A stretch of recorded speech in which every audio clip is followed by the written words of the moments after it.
Hi students.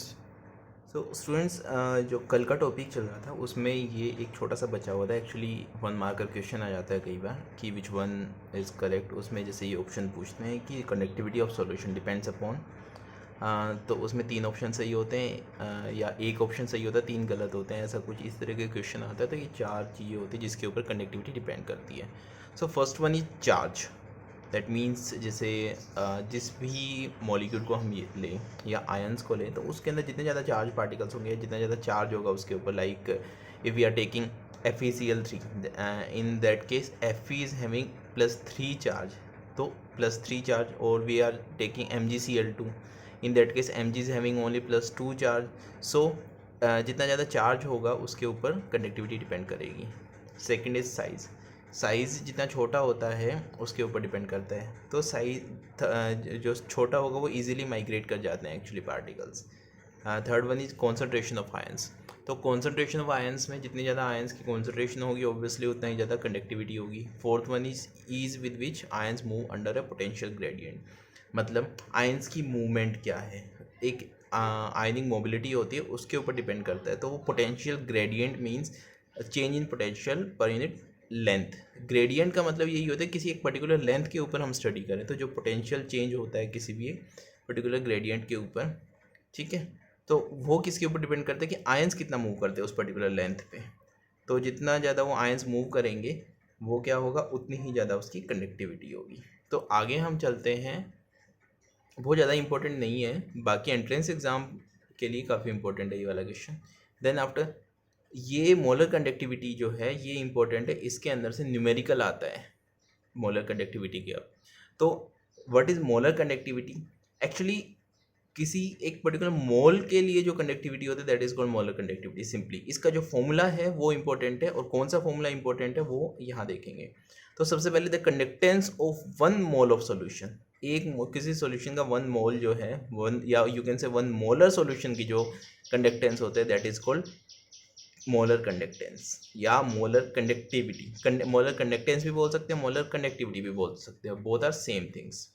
Then after, इसको जो denote करते हैं वो करते हैं दिस इज ऑल्सो लेमडा। देखो एक तो हमने लेमडा ऐसे पढ़ा था, इसको भी लेमडा बोलते हैं, ठीक है।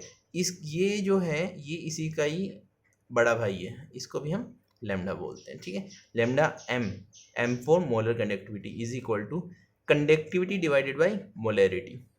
Conductivity divided by molarity. Conductivity जो होती है उसको हम कापा से शो करते हैं, and molarity means concentration. Concentration को हम सी से भी लिख सकते हैं या फिर मोलैरिटी एम से भी डिनोट कर सकते हैं। अब देखो हम जनरली जो हम पढ़ते हैं वो ये पढ़ते हैं कि सारी यूनिट्स सेम होनी चाहिए। अगर सारी यूनिट सेम होनी चाहिए तो अगर हम इसको लेके चलते हैं सीमन पर मीटर, और वैसे मोलैरिटी होती है mole per litre, and 1 litre is equal to 1 decimetre cube. लेकिन यहाँ पे क्या है, मीटर क्यूब है, तो वो 1000 मीटर क्यूब के इक्वल होता है, ठीक है। वो हमें नहीं करना है यहाँ पे। हमें क्या करना है कि जैसे कि यूनिट सिर्फ देखनी है, तो सीमन पर metre and mole per metre cube. तो मीटर क्यूब से ये ऊपर चला जाएगा, 1 मीटर से 1 metre cancel, and it comes out to be siemens metre square per mole. ये एग्जाम में नहीं पूछी जाती, जो एग्जाम में यूनिट पूछी जाती है वो हमें आगे करनी है। तो जो मेन जो है हमारे पास है वो ये है कि जो कप्पा होता है उसके जो न्यूमेरिकल में गिवन होती है वो वैल्यू गिवन होती है सीमन पर सेंटीमीटर में। सीमन पर ये -1 है इसकी power, siemens per centimetre. And molarity जो होती है, as you know very well, molarity is mole per litre, and 1 litre is equal to 1 decimetre cube, so it can be mole per decimetre cube. और हो सकता है molar given हो, that means mole per litre. तो इनके case में क्या होगा, देखो इसके केस में ये होगा कि यहाँ पे अगर मोल पर सेंटीमीटर होता था तो बात ठीक थी, लेकिन यहाँ पे मोल पर लीटर है, और 1 लीटर में 1000 सेंटीमीटर क्यूब होते हैं। 1000 सेंटीमीटर क्यूब पर लीटर, दैट मीन्स 1 लीटर में कितने होते हैं, 1000 सेंटीमीटर क्यूब होते हैं। तो अब यहाँ से हमारे पास ये लीटर से लीटर कैंसिल हो जाएगा, और ये आ जाएगा हमारे पास मोल पर सेंटीमीटर क्यूब, ये वैल्यू। देखो यहाँ पे इसकी सीमन पर सेंटीमीटर है, इसकी सेंटीमीटर क्यूब पर लीटर, और यहाँ पे मोल पर लीटर। तो लीटर से लीटर कैंसिल हो जाएगा, ठीक है, and it comes out to be mole per centimetre cube. अगर सेंटीमीटर क्यूब को नीचे लेके आते तो it comes out to be mole per centimetre cube. तो ओवरऑल बात ये है कि इसकी और इसकी यूनिट फिर सेम हो जाएगी अगर हम इसको 1000 से डिवाइड कर दें, मोलैरिटी को हमने 1000 से डिवाइड किया है, ये ऊपर गया।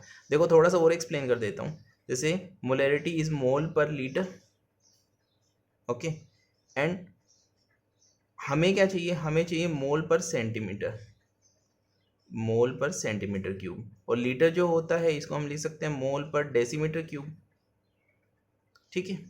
तो जो मोल पर डेसीमीटर क्यूब है, 1 डेसीमीटर इज इक्वल टू, इसको हम ये भी लिख सकते हैं mole per decimetre into decimetre into decimetre, and 1 decimetre equal to 10 centimetre, तो इसको हम ये लिख सकते हैं mole per 10 centimetre into 10 centimetre into 10 centimetre, and it comes out to be mole per 1000 centimetre cube.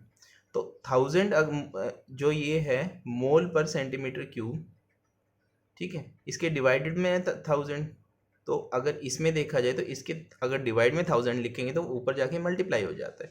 तो ये सारा, ये तो रफ वर्क था, इसलिए हमने क्या किया है, इसको जो मोलर मास होता है वो होता है kappa into 1000 divided by molarity, if kappa is given in siemens per centimetre and molarity is given in mole per litre, and 99.9% ये इन्हीं दोनों उसमें जो यूनिट्स हैं उनमें गिवन होगी, ठीक है। तो ये जो फॉर्मूला है ये हमें यूज़ करना होता है न्यूमेरिकल्स में mainly, kappa into 1000 upon molarity.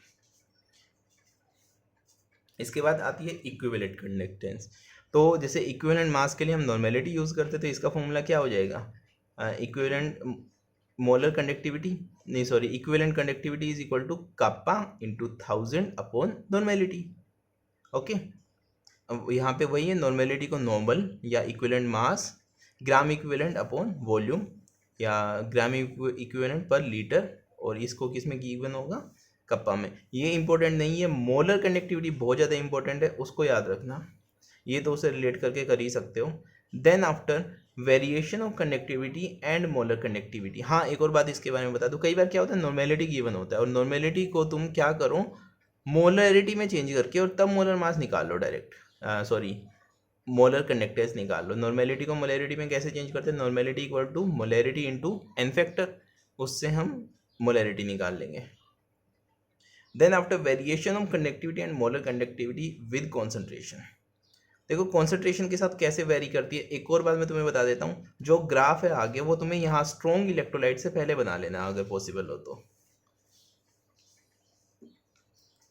Graph तुम्हें मैं शो करता हूँ,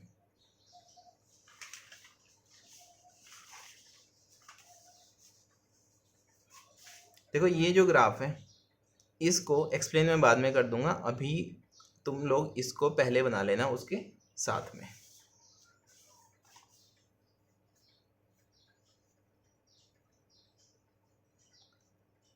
तो इक्विवेलेंट कंडक्टिविटी और मोलर कंडक्टिविटी, इसमें दो तरह के क्वेश्चन आते हैं, एक तो जो weak electrolyte and strong electrolyte दोनों के change of molar conductance with concentration आता है, तो उसमें वो ग्राफ यूज़ करना है। और अगर बस तुमसे कॉन्सेंट्रेशन के साथ साथ पूछा जाए तो हमारे पास दो कंडीशंस आती है। एक कंडीशन तो ये है, देखो इक्विवेलेंट कंडक्टिविटी या फिर यहाँ पे मोलैरिटी था तो यहाँ पे क्या था, मोलर कंडक्टिविटी था तो यहाँ पे मोलैरिटी था, that means they are inversely proportional. Which one, equivalent conductivity and molar conductivity, they are, yeah, you can say equivalent conductance or molar conductance, they are inversely proportional to concentration. that means concentration जितनी कम होगी जो ये molar conductance and equivalent conductance उतनी ही ज़्यादा increase होगी। तो ये याद रखना, with decrease in concentration molar conductivity increases। और सबसे ज़्यादा कब होगी molar conductivity, जब कॉन्सेंट्रेशन को हम बहुत ज़्यादा डिक्रीज कर दें, मतलब डाइल्यूशन बहुत ज़्यादा कर दें, इतना ज़्यादा कि उसको हम बोल सकें इनफाइनाइटली हमने उसको डाइल्यूट कर दिया कि एक पार्टिकल दूसरे पार्टिकल्स तक अप्रोच कर ही ना पाए जो हमने सोल्यूट पार्टिकल्स उसमें डाले हैं, तो वो होगी इनफाइनाइट डाइल्यूशन। तो मोलर कंडक्टिविटी या फिर equivalent conductivity will be maximum eight infinite dilution. तो आगे अब देखते हैं, दूसरी चीज़ थी हम जो पहले पढ़ा था स्पेसिफिक कंडक्टेंस या फिर कंडक्टिविटी, वो क्या होती है, वो डिपेंड करती है कि कॉन्सेंट्रेशन कितनी है। दैट मीन्स अगर कॉन्सेंट्रेशन डिक्रीज होती है तो नंबर ऑफ आयंस डिक्रीज हो जाएंगे, इसमें एक पर्टिकुलर वॉल्यूम में। और जितने आयंस डिक्रीज होंगे उनके साथ साथ क्या होगा, स्पेसिफिक कंडक्टेंस डिक्रीज होती है, मतलब स्पेसिफिक कंडक्टेंस कॉन्सेंट्रेशन के साथ डिक्रीज होगी, जितनी कॉन्सेंट्रेशन डिक्रीज होगी उसके साथ स्पेसिफिक कंडक्टेंस डिक्रीज होगी, और इक्विवेलेंट कंडक्टेंस और मोलर कंडक्टेंस इंक्रीज होगी विद डिक्रीज इन कॉन्सेंट्रेशन। तो अब मैं बताता हूँ जो मैं बात कर रहा था कि मोलर कंडक्टेंस जो होती है जब इनफाइनाइट अगर हम डाइल्यूट कर देते हैं किसी चीज़ को, या फिर ये कह लेते हैं कि कॉन्सेंट्रेशन टेंस टू जीरो आ गई उसकी, इन that case the conductance is called limiting molar conductivity या लिमिटिंग मोलर कंडक्टेंस। जो इनफाइनाइट डाइल्यूशन पे जो कंडक्टेंस होती है उसी का नाम क्या होता है, लिमिटिंग मोलर कंडक्टेंस। और उसमें हम क्या करते हैं, इसके ऊपर एक ये नोट लगा देते हैं, लैम्डा नोट एम। ओके, इसको हम लैम्डा एम से डिनोट कर रहे थे अभी तक जो मोलर कंडक्टिविटी आ रही थी, this is lambda naught M.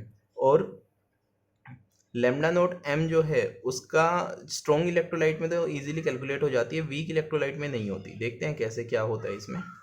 First of all strong electrolyte के लिए जो कंडक्टिविटी गिवन आई थी वो ये आई थी कि अगर तुम्हारे पास इनफाइनाइट डाइल्यूशन पे उसकी कंडक्टिविटी है स्ट्रॉन्ग इलेक्ट्रोलाइट की, तो तुम किसी पर्टिकुलर कॉन्सेंट्रेशन पे उसकी कंडक्टिविटी कैलकुलेट कर सकते हो। कैसे कर सकते हो, इस फॉर्मूला से। ठीक है, इस फॉर्मूला से कैसे कैलकुलेट करोगे, this is lambda m molar conductivity at any concentration, और वो जो कॉन्सेंट्रेशन है वो ये है सी। भाई 1 मोलर है, 2 मोलर है, 3 मोलर है, वो कॉन्सेंट्रेशन ये है और इसकी पावर हाफ करनी है, will be equal to molar conductivity at infinite dilution minus ये। ठीक है, अब यहाँ पे ए क्या है, ए एक्चुअली एक कांस्टेंट है, और ये कांस्टेंट किसके ऊपर डिपेंड करता है कि हमने सॉल्वेंट क्या लिया है और टेम्परेचर क्या लिया है। ये मैंने यहाँ पे लिख भी दिया है। देखो ये छोटी छोटी टर्म्स होती हैं, ये जनरली नीट में पूछी जाती है, नीट में बड़े छोटी टर्म्स पूछी जाती है जिनका जो हम ध्यान से पढ़ते ही नहीं है। तो इसमें जैसे ए इज कांस्टेंट बता दिया जाता है, लेकिन ये ए कांस्टेंट किसके ऊपर डिपेंड करता है, हमने सॉल्वेंट कैसा लिया है, और दूसरी चीज़ जो टेम्परेचर है वो कितना है, क्योंकि टेम्परेचर के साथ भी कंडक्टिविटी चेंज होती है। वो हम कर चुके हैं किसमें, जब हमने डिफ्रेंशिएट किया था मेटालिक कंडक्टर और इलेक्ट्रोलाइटिक कंडक्टर के बीच में। अच्छा, इसके अलावा ये करती है टाइप ऑफ इलेक्ट्रोलाइट के ऊपर डिपेंड। जैसे कि हमने लास्ट ईयर तुम लोगों ने पढ़ा था जब हम इक्विलिब्रियम कर रहे थे, तो इक्विलिब्रियम में देखा था इस तरह के सोल्ट्स होते हैं। जैसे दिस इज NaCl 1:1 का सोल्ट है, MgCl2 1:2 का सोल्ट है, FeCl3 ले ले तो आयरन 1 है, Cl3 है, तो इसको 1:3 का सोल्ट बोलेंगे। तो इस तरीके के सोल्ट पे भी जो ए की वैल्यू है वो डिपेंड करती है। However you will be given the value of A, और यू नीड मतलब इनमें से तो कोई 3 वैल्यूज तुम्हें गिवन होगी और एक तुम्हें कैलकुलेट करनी होगी एग्जाम में, अगर न्यूमेरिकल आता है तो इस पे। हालांकि इस पे कम चांस है न्यूमेरिकल आने के। Then after next is Kohlrausch law. Kohlrausch law की ज़रूरत कहाँ पड़ी, क्यों पड़ी, पहले मैं ये बता देता हूँ। कोलराउश लॉ की ज़रूरत इसलिए पड़ी क्योंकि देखो स्ट्रॉन्ग इलेक्ट्रोलाइट की जो कंडक्टिविटी है वो निकालना ईजी था, लेकिन वीक इलेक्ट्रोलाइट की जो कंडक्टिविटी होती है एट इनफाइनाइट डाइल्यूशन वो निकालना इजी नहीं था, बहुत टफ था वो निकालना। क्यों टफ था वो बताऊंगा मैं अभी। लेकिन फिर कोलराउश ने एक ऐसा जो ये लॉ कह सकते हैं इसको ये दिया कि उससे हमारे लिए जो वीक इलेक्ट्रोलाइट होते हैं उनकी भी molar conductance eight infinite dilution calculate करना बहुत ईजी हो गया। ठीक है, कैसे ईजी हो गया, फर्स्ट ऑफ ऑल तो इसकी जो डेफिनेशन है वो देखते हैं। डेफिनेशन बोलती है कि मैं डायरेक्टली तुम्हें बता देता हूँ कि molar conductance of infinite dilution of any salt, जैसे ए बी कोई सोल्ट है, ठीक है, ये किसके ऊपर डिपेंड करेगी कि अलग अलग मोलर कंडक्टेंस अगर तुम्हारे पास हो, जैसे ए की अलग हो और बी की अलग हो, सपोज करो A is cation and B is anion, तो इन दोनों का जो सम होगा that will be equal to molar conductance of that salt. This law states limiting molar conductivity, that means molar conductivity at infinite dilution of an electrolyte can be represented as the sum of individual contribution of anions and cations of that electrolyte। अब इससे कैसे help मिली एक weak electrolyte की conductivity निकालने में, ये हमें numerical based आएगा, मैथ्स यूज हो रही है इसमें, थोड़ा सा एक ये कोलराउश लॉ यूज हो रहा है, देखते हैं कैसे। सपोज करो तुम्हारे पास 3 इलेक्ट्रोलाइट्स की जो मोलर कंडक्टिविटी है वो गिवन है, जैसे कि NaCl की गिवन है, then after HCl की गिवन है, and AC means acetate ion CH3COO negative, AC is CH3COO negative, okay, और इसके साथ जुड़ा हुआ है Na, तो सोडियम सोल्ट ऑफ एसिटेट ये है। तो इसको NaAC जो है ये तीनों ही स्ट्रॉन्ग इलेक्ट्रोलाइट्स होते हैं। देखो Na जहाँ आ गया, मेटल जहाँ आ गया वो तो स्ट्रॉन्ग है ही, और ये HCl वैसे स्ट्रॉन्ग इलेक्ट्रोलाइट होता है, you know very well, this are all threes are ionic. ये है सीमन सेंटीमीटर स्क्वायर पर मोल, इनकी यूनिट्स है तीनों की। इनकी वैल्यूज गिवन है कि molar conductivities at infinite dilution for NaCl is this, for HCl is this, and for NaAC मतलब सोडियम एसीटेट इज दिस। ये तीनों गिवन है। अब तुम्हें जो कैलकुलेट करनी है वो करनी है ये जो limiting molar conductance of HAC, this is hydrogen and this is acetate ion. Means तुम्हें CH3COO negative is acetate ion and H positive is hydrogen, और ये मिलके क्या बनाते हैं CH3COOH एसिटिक एसिड। तुम्हें एक तरह से एसिटिक एसिड की यहाँ पे मोलर कंडक्टेंस निकालनी है एट इनफाइनाइट डाइल्यूशन। वो कैसे निकालेंगे? NaCl तुम्हें बताया dissociates into Na positive and Cl negative, HCl dissociate होता है H positive Cl negative, and NaAC जो डिसोसिएट होगा Na positive and AC negative. अब इन तीनों को हम किस तरह से ऐड करें या सब्ट्रैक्ट करें कि हमारे पास जो राइट हैंड साइड में है वो क्या आ जाए? हमें पता है HAC किस में डिसोसिएट होगा? H positive plus AC negative में। तो किसी भी तरीके से अगर यहाँ पे हमारे पास आ जाए राइट साइड में, सिर्फ जोड़े घटाए कुछ भी करें, H पॉजिटिव 2 से मल्टीप्लाई भी करना पड़ जाता है कई बार, 3 से भी, कैसे इक्वेशंस को आपस में ऐसे कंपेयर करना होता है कि राइट हैंड साइड में ओनली H पॉजिटिव और AC नेगेटिव बचे। तो हम क्या करेंगे? देखो अगर हम देखें AC नेगेटिव इस इक्वेशन में, H पॉजिटिव इस इक्वेशन में, और इन दोनों का हमें सम अप चाहिए। दैट मीन्स अगर हम 2 और 3 को ऐड कर दें, और इसके अंदर एक्स्ट्रा क्या है? Cl नेगेटिव एक्स्ट्रा है इसमें, और इसमें Na पॉजिटिव एक्स्ट्रा है जो हमें एलिमिनेट करने हैं, तो वो दोनों इसमें प्रेजेंट है। दैट मीन्स अगर हम थर्ड एंड सेकंड इक्वेशन को ऐड कर दें और 1 को इसमें से सब्ट्रैक्ट कर दें, then after we will get H positive and AC negative in the right hand side. तो हम करते हैं ये equation 3 plus equation 2 minus equation 1, so it comes out to be equation 3 में क्या है? NaAC, इक्वेशन 2 में HCl, और NaCl minus NaCl will be equal to Na positive plus AC negative plus H positive plus Cl negative minus Na positive and minus Cl negative, क्योंकि first equation को हमने इसमें से सब्ट्रैक्ट किया है। इनको हम देखो, इतना तो मैंने तुम्हें समझाने के लिए लिख दिया, लेकिन तुम लोग क्या करोगे? डायरेक्टली जो मोलर कंडक्टेंस की फॉर्म में वो लिखोगे, ये सारे लैम्डा नोट m करके, और फिर ब्रैकेट में NaAC HCl वगैरह सब कुछ लैम्डा नोट m करके और ब्रैकेट में लिखना है सोल्ट का नाम। तो सबसे पहले इक्वेशन थर्ड का सोल्ट NaAC, फिर उसके बाद plus right left hand side में HCl उसका salt, minus left hand side में NaCl का सोल्ट है। उन तीनों की मोलर कंडक्टेंस इनफाइनाइट डाइल्यूशन पे वो लिख ली, that will be equal to ये प्लस ये माइनस ये, लिख लिया। अब इसमें देखो कैंसिल आउट क्या हो रहा है राइट हैंड साइड में, ये एरो है, एरो के राइट हैंड साइड में Na पॉजिटिव से Na पॉजिटिव कैंसिल कहाँ है? ये नेगेटिव का Na पॉजिटिव, ये पॉजिटिव का Na पॉजिटिव, ये कैंसिल। इसके अलावा Cl नेगेटिव से Cl पॉजिटिव कैंसिल। अब क्या बच गया? Molar conductivity of AC plus molar conductivity of H positive. और कोलाउस लॉ क्या बोलता है कि अगर हमारे पास ये चीज़ आ गई,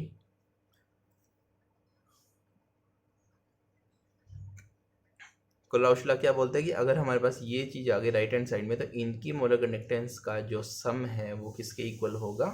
इस साइड में जो भी जो इनका सोल्ट है उसकी molar conductance.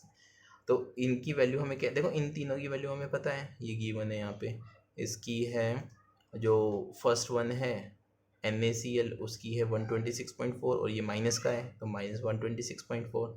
Then after lambda naught HCl की कितनी है? 425 है, और यहाँ पे ये प्लस में है तो ये मैंने प्लस में कर दिया, और माइनस प्लस NaAC की वैल्यू 91, ये तीनों लिख दी, और इनका जो टोटल आया वो कितना आया? 390.5 semen centimetre square per mole, that is equal to infinite dilution limiting molar conductivity of H positive plus limiting molar conductivity of acetate ion that is AC negative, और जो किसके इक्वल होगी? Limiting molar conductivity of HAC complete के equal होगी ये। तो ये हमारे पास आंसर आ गया। इस तरीके से हमें कोलराउस लॉ यूज़ करके क्या करना है? ये क्वेश्चंस करने हैं। ऐसे क्वेश्चन आते हैं सारे मेडिकल्स में। हाँ, तो उसके बाद आता है वीक इलेक्ट्रोलाइट के बारे में। तो वीक इलेक्ट्रोलाइट जो होता है वो, एक तो पहली बात तो ये है कि कम्प्लीटली डिसोसिएट नहीं होता है। हमने सॉल्यूशन चैप्टर में भी पढ़ा था कि वीक इलेक्ट्रोलाइट 100% डिसोसिएट नहीं होता। तो उसका हमें क्या यूज़ करना होता है, डिग्री ऑफ डिसोसिएशन। और डिग्री ऑफ डिसोसिएशन यूज़ करना होता है, सॉल्यूशन चैप्टर में हमने किया था कि उसको हम अल्फ़ा से डिनोट करते हैं। यहाँ पे डिग्री ऑफ डिसोसिएशन को कैसे यूज़ करना है, क्या यूज़ करना है इसका, ये देखना है एक बार कि first of all degree of dissociation का फॉर्मूला जो यूज़ होगा वो होगा limiting molar conductance, molar conductance and divided by limiting molar conductance, that means molar conductance eight infinite dilution. Exam में कभी भी ये दोनों चीज़ें गिवन होंगी। कई बार लिखा नहीं होता कि ये लिमिटिंग मोलर कंडक्टेंस और ये मोलर कंडक्टेंस एट इनफाइनाइट, ये मोलर कंडक्टेंस है और ये लिमिटिंग मोलर कंडक्टेंस है। एग्जाम में न्यूमेरिकल में नहीं होता। इन दैट केस क्या करोगे, हमेशा याद रखना जो छोटी वाली वैल्यू होती है वो मोलर कंडक्टेंस की होती है और जो बड़ी वाली वैल्यू होती है वो लिमिटिंग मोलर कंडक्टेंस की होती है। तो कभी भी तुम्हें डिग्री ऑफ डिसोसिएशन निकालना हो, छोटी वैल्यू डिवाइडेड बाय बड़ी वैल्यू, उससे तुम्हारे पास आंसर आ जाएगा। ठीक है, ये हमने 11th क्लास में पढ़ा था। अगर तुम अपने नोटबुक खोल के देखोगे तो जो के ए होता है for weak electrolyte, this is rate constant for acid, तो वो होता है C alpha square upon 1 minus alpha. ये यहाँ पे डिग्री ऑफ डिसोसिएशन के लिए भी ये के, वैसे बस ये रेट कांस्टेंट समझ के चलो इसको, ठीक है, equal to C alpha square upon 1 minus alpha होता है। अल्फा की वैल्यू रख दी। अल्फा की वैल्यू क्या होती है, lambda M upon lambda naught M. तो यहाँ पे स्क्वायर है तो लेमडा एम का square upon lambda naught M का स्क्वायर डिवाइड बाई क्या है 1 minus alpha, 1 upon 1 minus alpha की वैल्यू फिर से लग दी, lambda M upon lambda naught M is equal to C alpha M square upon lambda naught M. ये आ गया हमारे पास इनका रिजल्ट। ये वाली इक्वेशन बहुत ज़्यादा इंपॉर्टेंट है, ठीक है, ये इतनी ज़्यादा इंपॉर्टेंट ये वाली नहीं होती। कोई न्यूमेरिकल में 4 साल में 3 साल में एक बार इसके अंदर से क्वेश्चन आता है, लेकिन इसमें से लगभग हर बार आ रहा है, कोई कभी छोटा क्वेश्चन कभी बड़ा क्वेश्चन। तो इसमें अब हम चलते हैं कि क्यों हमें कोलराउश लॉ की ज़रूरत पड़ी। देखो, ये CH3COH एक वीक इलेक्ट्रोलाइट है और KCl जो है एक स्ट्रॉन्ग इलेक्ट्रोलाइट है। तो जो वीक इलेक्ट्रोलाइट होते हैं वो, देखो यहाँ पे कॉन्सेंट्रेशन C की पावर 1/2 ली है, क्योंकि हमने जो फॉर्मूला यूज़ किया था वो किया था lambda m is equal to lambda naught m minus A C की power half. Lambda m is equal to lambda naught m minus A C raise to power half, इस फॉर्मूला को use किया था। तो इसका मतलब कॉन्सेंट्रेशन का half इसके ऊपर डिपेंड करिए और माइनस में है, दैट मीन्स इसके इन्वर्सली प्रोपोर्शनल है ये, ठीक है। तो in case of strong electrolyte तो देखो डायरेक्टली ये डिक्रीज हो रहा है ये ऐसे स्ट्रेट लाइन में, लेकिन in case of weak electrolyte ये जो डिक्रीज होता है वो काफ़ी कम होता है और एक्सपोनेंशियली डिक्रीज होता है ये इस तरीके से। ये वीक इलेक्ट्रोलाइट का केस है, ठीक है। बस एक बात याद रखना इस वैल्यू को, क्योंकि देखो सी हाफ जितना ज़्यादा बढ़ रहा है इसका मतलब कॉन्सेंट्रेशन बढ़ रही है और इस साइड में कॉन्सेंट्रेशन कम हो रही है, और यहाँ पे बिल्कुल यहाँ पे हम ये सोच के चलते हैं कि कॉन्सेंट्रेशन बहुत कम है, दैट मीन्स इनफाइनाइट डाइल्यूशन। तो इनफाइनाइट डाइल्यूशन पे कभी ये मत कर देना कि इसको इसके साथ अटैच कर दो, ये हमेशा, क्योंकि हमारे पास इनफाइनाइट डाइल्यूशन पे क्योंकि कॉन्सेंट्रेशन बहुत कम होती है और कंडक्टिविटी बहुत कम होती है, इसलिए हमारे पास इन वैल्यूज़ को मेज़र कर पाना बहुत मुश्किल हो जाता है। और इसीलिए कोलराउश लॉ को वहाँ पे यूज़ किया कि इजीली उससे हम वीक इलेक्ट्रोलाइट की इनफाइनाइट डाइल्यूशन के ऊपर क्या कैलकुलेट कर ले, क्योंकि देखो ये जो है ना जितना ये इसकी तरफ जाएगा ये थोड़ी थोड़ी इस साइड में जाएगी और ये जो एक्सिस है इसके पैरेलल जाएगी बहुत ज़्यादा आगे तक। इसलिए हम क्या करते हैं इन ग्राफ्स को यूज़ करने की बजाय, एक्स्ट्रापोलेट करने की बजाय, यहाँ पे मैंने यहाँ पे लिखा भी हुआ है कि इसको हम एक्स्ट्रापोलेट नहीं कर सकते, आगे क्या यूज़ करते हैं कोलराउश लॉ यूज़ करेंगे और उससे इजीली हम क्या कैलकुलेट कर लेंगे किसी भी इलेक्ट्रोलाइट का, किसी भी वीक इलेक्ट्रोलाइट का molar conductance eight infinite dilution. तो मैंने पहले भी बताया इस ग्राफ को तुम वहाँ पे लिख सकते हो और इस ग्राफ का जो हेडिंग है वो डाल सकते हो तुम, molar conductivity versus concentration, graph of molar conductivity versus concentration, okay. और कॉन्सेंट्रेशन किसकी फॉर्म में, C रेज़ टू पावर 1/2 की for strong and weak electrolyte. That's all for today. Thank you.